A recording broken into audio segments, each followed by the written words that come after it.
بيديا، غادي نجمع العجين ديالي بيديا، ما غاديش نضيف الدقيق دقه واحده، كنضيفو بالتدريج باش ما يجينيش شارب بزاف. راكم عارفين الدقيق كيختلف، كاين اللي كيشرب وكاين اللي ما كيشربش، وبطبيعه الحال راه الدقيق ديالي غربلته قبل ما نستعملو. صافي غادي نبقى نخلط مزيان حتى كندخل الدقيق في الخليط. من بعد ما كنحصل على عجين بهذا القوام كنقسمو على 3 د الحرابل، 3 د الكويرات. من بعد غادي نشكلهم حرابل، وهذوك الحبات د اللوز اللي كيطيحوا كنردوهم للعجين. صافي غادي نقادو هكا فوق البوطاجي بهذه الطريقه هذه، كنحربلو مزيان. وهذوك الحبات د اللوز اللي كيكونوا خارجين بزاف كنضغط عليهم باش يدخلوا لداخل، كنقادو هكا مع البوطاجين بالتحربيل. وكنجيبوا اللاطه ديال الفرن اللي مفرشه بورق الزبده.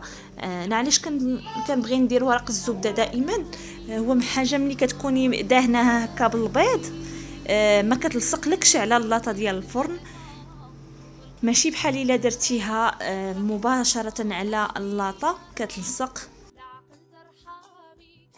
وغادي ندهنو بيضه اللي درت فيها شويه ديال الخل وشويه ديال الحليب، وضفت ليها الكاكاو مع ما كانش عندي قهوه سريعه الذوبان اولا نسكافيه ما كانش عندي.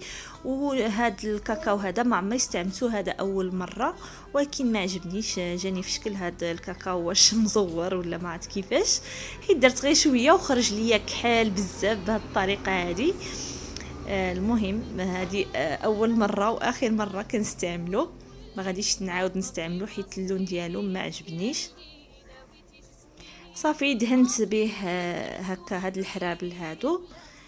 من بعد حقا ما نسيت ما قلت لكم كنضغطوها عليه هكا واحد شويه باليد باش ما كينتفخش بزاف.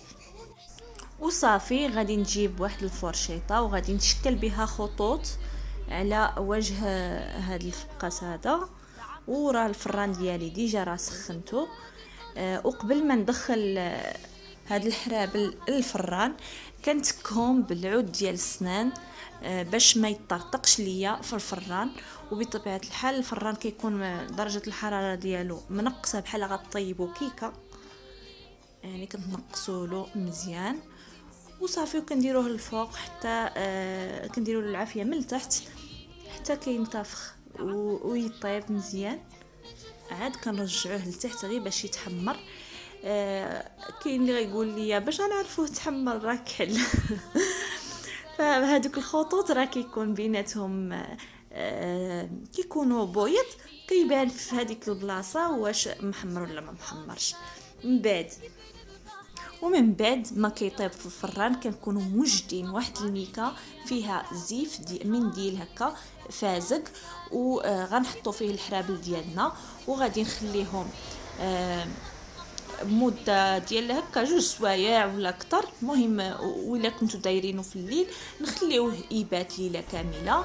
ومن بعد غادي نقطعوه ونديروه ونستفوه هكا في اللاطه ديال الفرن وندخلوه يتحمر في الفران. بالنسبه لطريقه التحمار ديالو فكنحمروه غير على الوجه.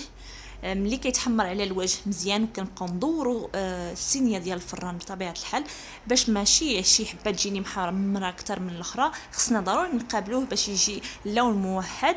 وملي كيتحمر كله كناخذوا حبه حبه كنقلبوهم كله وكنرجعوا عاوتاني يتحمر. وخصنا ضروري نردوا البال للعافيه، خصها تكون مناقصه يعني ما تكونش مجهده باش ما يتحمرش بواحد الطريقه خايبه. كيجي التحمار ديالو هكا خفيف وزوين وكيكون مقرمش. هنايا انايا ما تصوراتش ليا ديك اللقطه، كان كيحسب ليا كنصور وساعه لقيت دوك الفيديوهات ما تصوروش. المهم انا راه شرحت لكم كل شيء. ودابا وصلنا لنهايه الفيديو، ما تنساوش تخليو لي تعليقكم اسفل الفيديو ولايكاتكم، وكنشكركم بزاف بزاف على حسن المتابعه. نتلاقاو في فيديو مقبل ان شاء الله. بسلام عليكم.